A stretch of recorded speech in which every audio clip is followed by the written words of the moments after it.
Halo Sobat Exploring Herbal, kembali lagi dengan saya Kartika pada series Explore Herbal. Untuk yang pertama kali menonton video ini, perkenalkan saya seorang herbalis, juga seorang dosen di sebuah perguruan tinggi negeri di Denpasar. Melalui video ini, saya harap bisa bermanfaat untuk masyarakat, terutama bagi para mahasiswa saya yang belajar terkait herbal, kemudian untuk komunitas lain gitu ya, masyarakat lain yang ingin belajar terkait dengan herbal, ingin mengenal herbal lebih baik. Oke, pada kesempatan kali ini kita akan membahas terkait bagaimana cara menyimpan herbal dengan baik. Jadi herbal yang kita maksudkan di sini yaitu bisa dalam bentuk bahan segar, kemudian ada simplicia atau bahan kering, kemudian ada produk jadi. Nah, produk ini gitu, ketiga jenis bahan ini baik segar, kering maupun produk jadi itu memiliki potensi untuk mengalami kerusakan selama penyimpanan. Grade yang paling jenis yang paling cepat mengalami kerusakan ketika penyimpanan atau masa simpannya pendek yaitu dari herbal segar. Karena ketika dia dipetik gitu kalau ada waktu tunggu, nah itu masih bekerja gitu ya, reaksi enzimatis yang akan merusak, gitu ya, berpotensi merusak zat aktif di dalam bahan herbal itu sehingga terjadi kerusakan, penurunan potensi yang mempengaruhi pada efektivitas menurun hingga peningkatan risiko keracunan gitu atau efek negatif karena zat-zat yang mengalami kerusakan itu bisa jadi menjadi zat-zat yang negatif gitu untuk tubuh. Kemudian yang kedua herbal kering. Ini herbal kering apalagi dia melalui proses blanching gitu ya, penonaktifan enzim.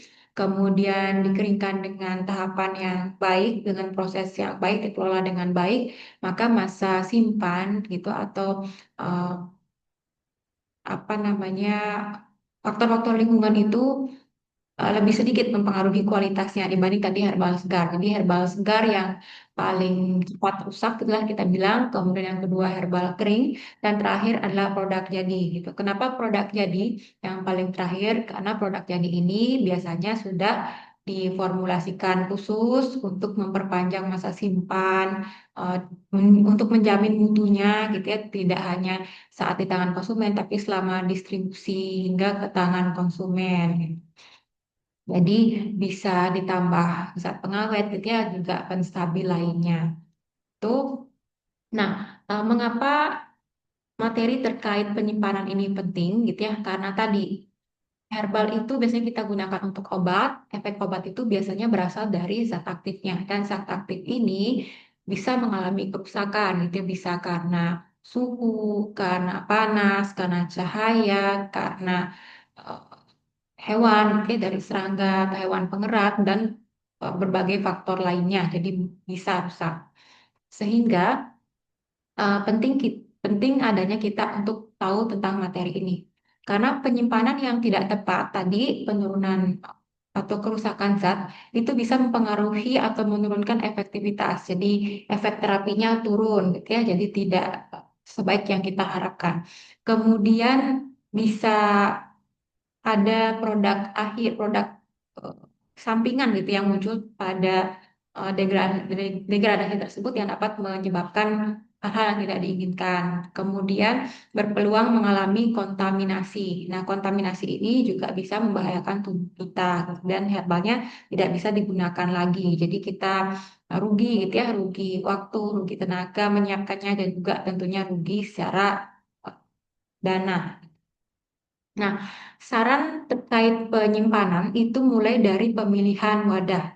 Jadi pilihlah wadah yang tidak mengkontaminasi pertama bahan, kemudian wadah yang dapat menjaga supaya bahan itu tetap stabil, gitu ya, tidak terdegradasi oleh faktor-faktor lingkungan. Misalkan wadah tadi itu yang paling aman adalah bahan yang tidak mencemari, gitu ya, tidak merusak bahan. Biasanya kaca yang paling aman itu kemudian eh, boleh wadah lain asalkan tidak merusak bahan, gitu ya, tidak ada cemaran. kita pastikan wadah itu bersih. Kemudian pastikan dalam hal penyimpanan menggunakan wadah apapun itu terjamin kedap udara, karena udara itu juga bisa merusak bahan, bisa membawa kelembaban yang meningkatkan kadar air bahan, gitu, sehingga rentan kontaminasi dan perubahan bobot. Jadi dosis kita tidak sesuai lagi. Kemudian untuk bahan-bahan yang rentan terhadap sinar matahari, sinar UV itu kita carikan wadah yang gelap. Ya, biasanya botol gelap yang amber, jadi agak kecoklatan gelap. Kemudian bisa menggunakan plastik gelap gitu ya, atau bahan-bahan lain keramik seperti membuat apa namanya bahan herbal. Kemudian intinya yang bisa melindungi. Kalaupun wadah primer atau yang langsung bersentuhan dengan herbal itu dia bening, tapi kalau kita menyimpannya eh, ada misalkan di lemari, tapi lemari itu gelap gitu ya, lemari kayu atau lemari kaca tapi gelap itu aman gitu ya. Kemudian jauhi wadah-wadah atau bahan yang terbuat dari logam. Kemudian jauhi penyimpanan herbal dari eh, sumber panas atau lokasi yang panas. Pada dari itu sekarang kalau di apotek itu dipersyaratkan untuk pintunya tertutup gitu ya, dari pintu kaca, kemudian ada AC. Nah itu karena banyak bahan-bahan herbal atau obat yang rentan karena panas atau suhu. Apalagi panas matahari gitu ya atau sinar. Kemudian apalagi ke kompor gitu, kita tidak tahu panasnya berapa. Kemudian hindari cahaya. Jadi kalau misalkan kiranya pada jam-jam tertentu terjadi paparan itu pada wadah tempat kita simpan, itu kita bisa tutup sementara gitu ya, atau jendelanya ditutup di korden, atau lemarinya yang di korden, atau bagaimana, atau posisikan dia di area yang tidak terkena cahaya. Kita bisa beri zat pengering juga seperti desikator kering atau silika gel yang sering kita sudah lihat ya, tentunya yang food grade, karena kita mengantisipasi nanti produk herbal kita untuk dikonsumsi. Kemudian kita jangan lupa untuk menempelkan label yang terkait dengan masa simpan atau kapan pengemasan atau kapan kita mulai menyimpan gitu ya. Karena itu kita jadikan patokan secara rutin mengecek kualitas bahan herbal tersebut. Kemudian kita bisa memantau tanggal BUD. Pada video series S2 herbal sebelumnya, kita sudah bahas terkait beyond use date, kemudian juga ada expired date. Nah, eh, tentunya gitu yang paling mudah untuk tahu masa simpan gitu ya, walaupun kita sudah apa namanya sedemikian rupa menyimpan, tapi tidak untuk kemungkinan masih ada yang lolos atau yang eh, merusak gitu ya potensi dari bahan herbal itu sendiri. Sehingga penting kita untuk selalu mengecek kualitas produk kita gitu, herbal segar, basah ataupun kering. Yang paling mudahnya gitu ya untuk herbal simplisia itu dalam bentuk simplisia atau kering dan produk jadi, itu kita menjadikan tanggal kadaluarsa dari produsen itu sebagai tanggal terakhir kita menggunakan bahan tersebut. Jadi di samping kita melihat secara fisik. Kalau secara fisik eh, sudah terjadi perubahan-perubahan, nah itu sudah tidak bisa digunakan. Walaupun tercantum tanggal kadaluarsa masih jauh, produknya belum kita buka juga gitu ya. Tapi kalau dari luar kita terlihat ada tanda-tanda fisik yang sudah rusak, maka jangan gunakan lagi.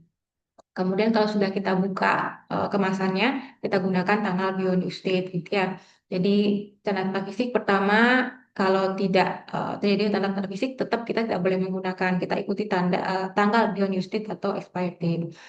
Jadi kita perlu melihat tanda-tanda fisik, perubahan fisik seperti warna, bau, rasa, gitu. Kemudian ada tidak jamur, kemudian ada kalau cairan terjadi perubahan tidak.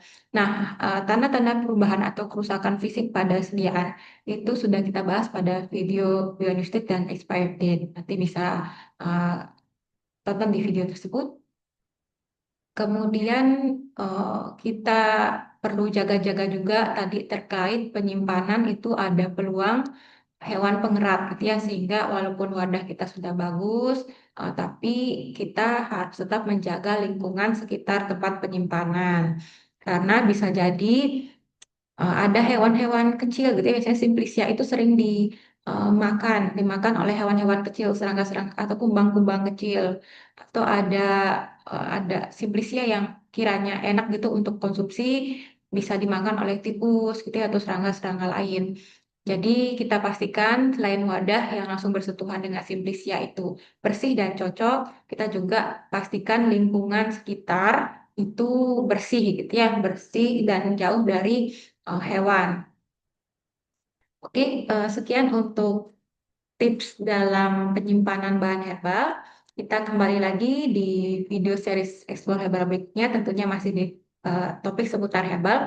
Cara video ini bermanfaat untuk menjamin kualitas herbal Anda, memperpanjang masa simpan, tentunya kualitasnya masih bagus sehingga sampai ke tangan konsumen. Oke, saya ucapkan terima kasih untuk yang sudah menonton. Silakan like, subscribe, dan share kalau ini berguna. Dan kalau Anda ingin terus belajar herbal gitu ya, tentunya bersama Exploring Herbal.